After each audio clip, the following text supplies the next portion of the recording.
O Senhor esteja convosco. Ele está no meio de nós. Proclamação do Evangelho de Jesus Cristo segundo Mateus. Glória a vós, Senhor. Naquele tempo disse Jesus a seus discípulos: Eu vos digo, se a vossa justiça não for maior que a justiça dos mestres da lei e dos fariseus, vós não entrareis no reino dos céus. Vós ouvistes o que foi dito aos antigos: não matarás. Quem matar será condenado pelo tribunal. Eu, porém, vos digo: todo aquele que se encoleriza com seu irmão será réu em juízo. Ouvistes o que foi dito: não cometerás adultério. Eu, porém, vos digo: todo aquele que olhar para uma mulher com desejo de possuí-la, já cometeu adultério com ela no seu coração. Vós ouvistes também o que foi dito aos antigos: não jurarás falso, mas cumprirás os teus juramentos feitos ao Senhor. Eu, porém, vos digo: seja o vosso sim, sim, e o vosso não, não. Tudo que for além disso vem do maligno. Palavra da salvação. Glória a vós, Senhor. Ave Maria, cheia de graça, o Senhor é convosco. Bendita sois vós entre as mulheres, bendito é o fruto do vosso ventre, Jesus. Santa Maria, Mãe de Deus, rogai por nós, pecadores, agora e na hora de nossa morte. Amém. Vinde, Espírito Santo, vinde por meio da poderosa intercessão do Imaculado Coração de Maria, vossa amadíssima esposa. Amém. Podem sentar, irmãos, por favor. Muito obrigado pela acolhida, por estarmos juntos hoje aqui, neste dia do Senhor. O dia mais importante da semana e o momento mais importante desse dia, certamente é a Santa Missa. Mas não é só este momento que é do Senhor. Toda a nossa vida é de Deus. Nós somos inteiramente dele. Nós somos todos dele, porque ele nos comprou aqueles que querem fazer parte do céu, da sua herança eterna. Jesus comprou com o seu sangue aqueles que ele escolheu, e ele escolheu cada um de nós. Depende de nós também dizer o sim a Deus e dizer o não ao pecado, como o Senhor vai falar no final desse evangelho. Que seu sim seja sim e que seu não seja não. Que seu sim ao Evangelho, seu sim ao batismo, seja sim todos os dias. E o seu não ao pecado seja não todos os dias. Não à vida que não vem de Deus. Não aquilo que nos tira a herança que Jesus comprou para nós. E Ele comprou com um alto preço. Um preço preciosíssimo, o seu preciosíssimo sangue. É o sangue de Jesus quem deu para nós o paraíso que nossos pais, nossos antepassados tinham perdido. Adão e Eva perderam tudo, e Jesus veio para nos resgatar, para nos levar de volta ao seu convívio, ao convívio do Deus que é a Santíssima Trindade. Meus irmãos, alguns domingos atrás, Jesus subiu a montanha. Ele sobe a montanha com os seus discípulos, uma multidão de pessoas. Diferente de Moisés, que vai subir a montanha sozinho e fala para o povo: não subam atrás de mim, senão vocês vão morrer. Porque eles não podiam ver a Deus. Agora Jesus, que é o próprio Deus, sobe e sobe com uma multidão. A multidão chega lá em cima da montanha, significando a multidão que Deus quer que esteja junto dele, que Deus quer que esteja no seu convívio eterno. E depois Jesus chama para perto de si os seus discípulos. Os seus discípulos se aproximaram para o escutar, e Jesus se senta para falar coisas de autoridade, para nos ensinar como mestre. Jesus é o único mestre, ele vai nos ensinar o caminho para nós irmos para o céu. Então ele se senta dizendo: ouvi atentos, escutai, não estejam aí atribulados, vamos ouvir agora o Senhor. Por isso a gente se senta também na missa para ouvir a homilia. Deus que fala a nós, para a nossa vida hoje. E aí vocês se lembram, Jesus no início do capítulo 5 de São Mateus vai falar das bem-aventuranças. Jesus continua o sermão da montanha dizendo no domingo passado: sejam sal da terra, sejam luz do mundo, sejam para o mundo aquilo que eu mesmo devo ser.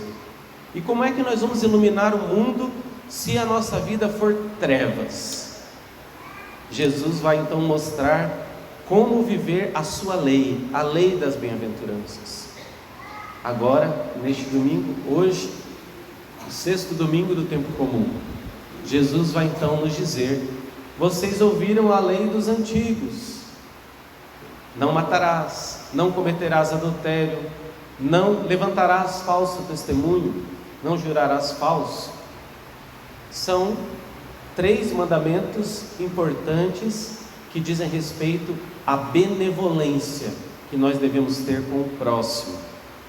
Devemos ver o próximo como um bem, e devemos também ser um bem para o nosso próximo. Os 3 primeiros mandamentos lá de Moisés se referem diretamente a Deus: amar a Deus por todas as coisas, não tomar seu santo nome em vão, guardar domingos e festas de guarda. Você ainda lembra os 10 mandamentos?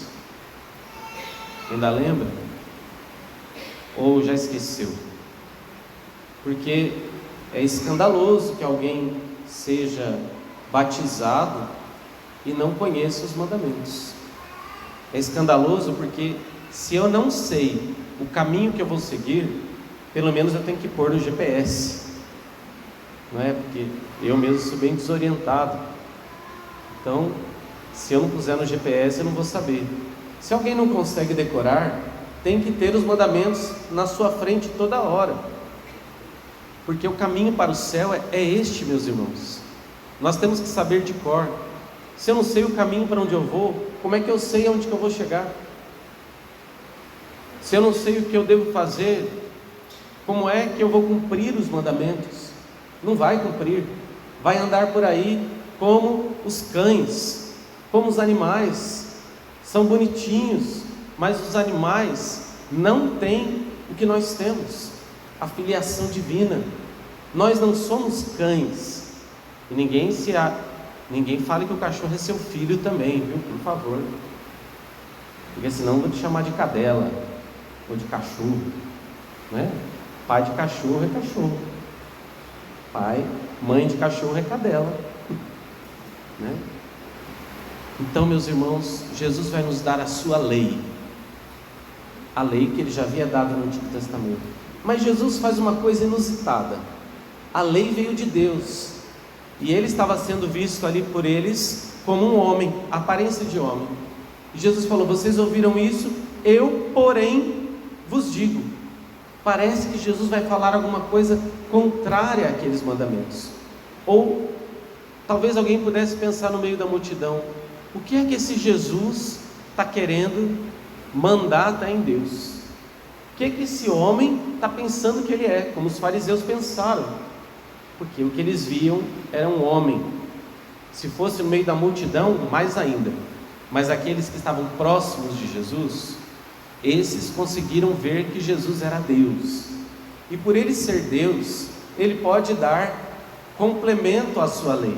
Ou, como ele mesmo vai dizer mais adiante: eu não vim para abolir a lei, mas para dar à lei pleno cumprimento. Pleno quer dizer cheio. A lei precisa ser plenamente cumprida. Jesus quer que isso aconteça. Então Ele não vai tirar nada da lei, ao contrário, Ele vai nos ensinar a como cumprir a lei de Deus de uma maneira perfeita. E o primeiro motivo para nós cumprirmos a lei de Deus não é para nós sermos bonzinhos, não é para nós nos livrarmos do inferno, não é. Santa Teresa d'Ávila vai dizer: eu te amaria mesmo se não houvesse o inferno, ou Senhor, quero amar-te ainda que eu vá para o inferno. Mais ou menos isso que ela diz. Santa Teresa exagerada no amor dela, porque a intenção de cumprir os mandamentos é o amor. Eu só posso obedecer algo plenamente se eu amo aquilo. Vou obedecer às ordens dos meus pais, vou obedecer à lei de trânsito, as pequenas leis, se for por amor. Se não, é uma lei que é somente para escravos, e Deus não quer escravos. O escravo cumpre a lei porque ele está preso àquela lei. Nós não. Nós não somos escravos. Nós cumprimos a lei por amor. Se não for por amor, Jesus não quer. Ele prefere que a gente seja frio, que a gente não cumpra a lei nenhuma, que a gente vá logo para o inferno. Então, Ele vai nos ensinar como cumprir plenamente. Eu, porém, vos digo. Então Ele vai falar do 5º mandamento de não matar, depois vai falar do mandamento não pecar contra a castidade, que lá no Antigo Testamento estava como não cometerás adultério, e o mandamento de não levantar falso testemunho. Seu sim seja sim, seu não seja não. Pare de mentira, pare de enganação, pare de historinha, justificativa, história para boi dormir. Seja sincero com Deus, seja sincero com você mesmo. O mandamento de não matar, Jesus vai dizer que ele vai além do que matar fisicamente alguém. Então, não é só não matar com uma arma, mas é você não matar no seu coração. Todo que se encoleriza com o seu irmão já cometeu o pecado no seu coração. É o pecado do coração, é a falta de amor, e um amor interior, que não é visto pelos outros, mas é visto por Deus. O nosso coração, Deus vê, só Deus vê, só Deus sabe. Nós não podemos também julgar os outros por atitudes que nós não vemos. Não podemos julgar as intenções das pessoas. Ele fez isso certamente porque ele tem essa intenção. Não, nem sempre. A intenção está dentro do coração da pessoa, segundo as suas condições. Então, primeiro vamos olhar para nós. Todo que se encoleriza com seu irmão, todo aquele que não perdoa o seu irmão. Quanta gente chega no confessionário para dizer: eu não perdoo, eu não consigo perdoar. Não consegue ou não quer perdoar? Porque para perdoar é preciso tirar todo o orgulho, é preciso tirar essa capa de nós, de querer ser maior do que o outro.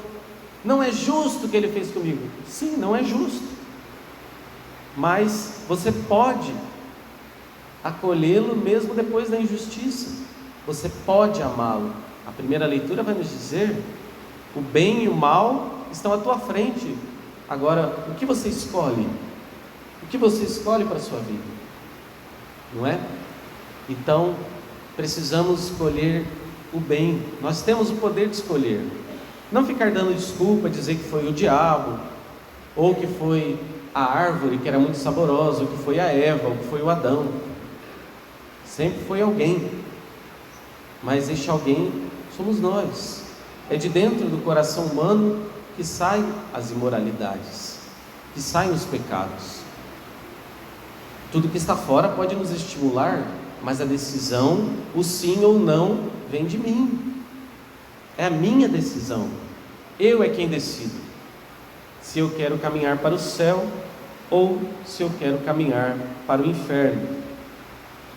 Todo aquele que se encoleriza com seu irmão será réu em juízo no dia do julgamento, ou seja, no dia em que nós morrermos, nós seremos julgados pela cólera que nós deixarmos crescer dentro de nós, pela ira, pela raiva.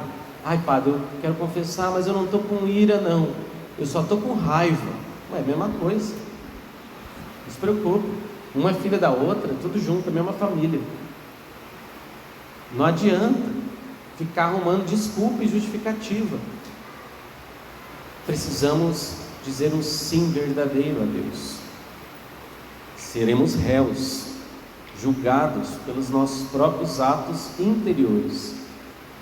E Jesus vai falar também do pecado da castidade, o pecado contra a castidade, que está difundido no nosso mundo de uma maneira espantosa. Dom Bosco dizia que o que mais leva as almas para o inferno, os jovens especialmente, é a impureza. E o que Jesus está dizendo aqui não são somente de atos. Às vezes as pessoas pensam que o pecado é só o ato sexual, mas Jesus vai dizer também deste pecado que acontece no coração. Todo aquele que olhar para outra pessoa com um olhar impuro, ou seja, com desejo de possuí-la.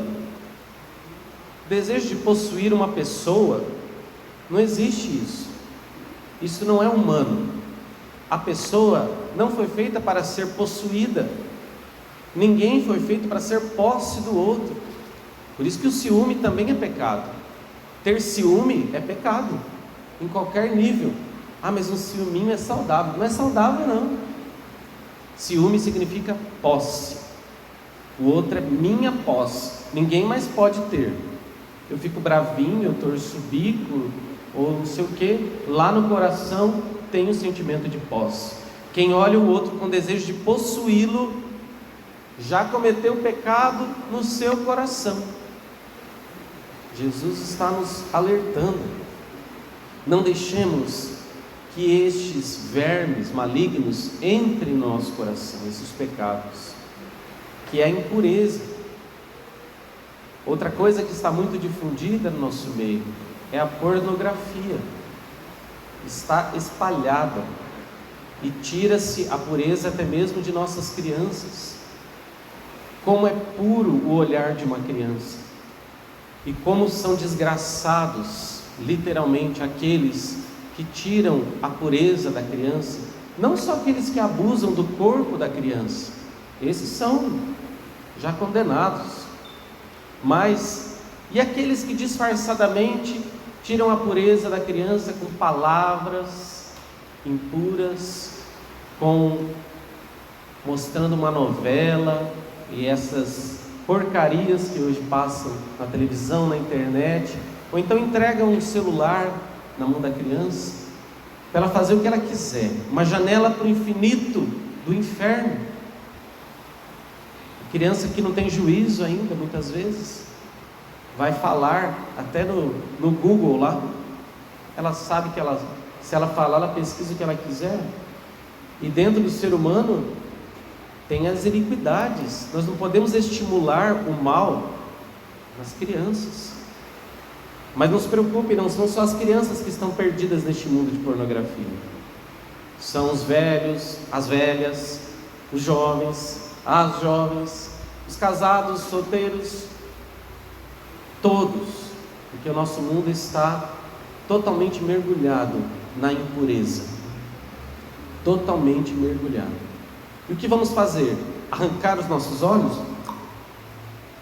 Sim, Jesus vai dizer depois no Evangelho: se teu olho te leva a pecar, arranca-o. Se tua mão te leva a pecar, corta fora. Se teu pé te leva a pecar, corta. Meu Deus, só vai dar gente cotoco andando por aí, gente sem olho. Mas é claro, nós sabemos que o Senhor está dizendo para nós que não é para usar os nossos olhos para pecar. Os olhos são os espelhos da alma, são a luz do corpo, diz a palavra de Deus. As mãos são o fazer. Não faça nada que te leve ao pecado. Os pés, eles caminham. Então, corte o caminho que te leva a pecar. Vou dar um segredo para nós não cairmos neste grande mal da impureza. Primeiro de tudo, é preciso tomar uma decisão de não querer nenhuma impureza. Tirar da nossa mente, do nosso cérebro, tudo que é impuro. As imagens que foram vistas, voluntária ou involuntariamente. As memórias, está tudo guardado numa caixa lá. Uma caixa preta, feia. Joga tudo dentro dessa caixa, tranca, passa uma corrente em volta e não acessa mais. Não acessa mais essa memória, essa lembrança. E o que pega também mais as mulheres, a fantasia. Não fique com fantasias, imaginações. Sabe o que é a fantasia? É como uma memória de algo que eu não vivi. Então cria uma história. A mulher tem essa tendência mais a fantasiar, o homem também, mas a mulher é mais pega nisso. O homem é pego mais no olhar. O homem caça tudo, é o olhar de caçador. Então corte já o primeiro olhar, porque os olhos do homem vão onde ele não quer. E aí já digo para as mulheres também ajudarem os homens com as roupas, com as vestes, a modéstia. Ajude o seu irmão a não pecar, a não entrar no caminho do inferno. O olho do homem vai sozinho. Estou dizendo para vocês, sou homem. E mesmo que a gente não queira, o nosso olho vai. Claro que depois que o olho vai, se você percebe, você tira o olho. Também não vai usar isso de desculpa, né? Mas as mulheres vão tão mal vestidas na igreja. Imagina se eu for ficar prendendo meu olhar nas pessoas mal vestidas. Então não vou evangelizar ninguém também, né? Porque a pessoa tem que vir bem vestida para evangelizá-la. Ela nem está evangelizada. Como é que eu vou falar para ela que ela tem que ficar bem vestida? Eu preciso ir ao encontro das pessoas. Então o meu olhar precisa ser puro. Mas enquanto não é, o nosso olhar será puro quando estivermos num alto grau de santidade, ou quando nós já estivermos no céu.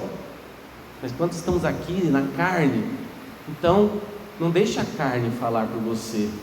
Controle a sua carne. Não acesse as memórias, não acesse as fantasias, não acesse os olhares. Tome uma decisão de ser puro. Puro não é puritano. Puritano é aquele chato que vira um repolho, né? Não tem sentimento. Pensa que nunca vai fazer algo e no fundo é um orgulho que possui. Cuidado, cuidado. E por fim, Jesus vai nos dizer que o seu sim seja sim, que o seu não seja não. Faça um não bem grande para o pecado, todos os dias.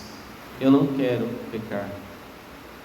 Uma inspiração muito forte do Padre Jonas, do Dunga, na Canção Nova. PHN, por hoje não. Por hoje não vou pecar. Dizer não ao pecado, mas também dizer sim a Deus. Dizer sim à vida, dizer não à morte. Dizer sim à pureza, dizer não à impureza, à falta de castidade. Assim, esses dois juntos, o sim e o não, nos levarão para o caminho que Jesus traçou para nós, o caminho da eternidade. Se querem entrar no céu, será assim. Mas se querem ser lançados no inferno, então sejam frios. Sejam frios. Tudo que passa disso, tudo que é morno, vai dizer o Apocalipse, será vomitado. Tudo que passa do sim e do não, todo mas, toda justificativa vem do maligno, vem do diabo. E vocês sabem para onde o diabo quer nos levar.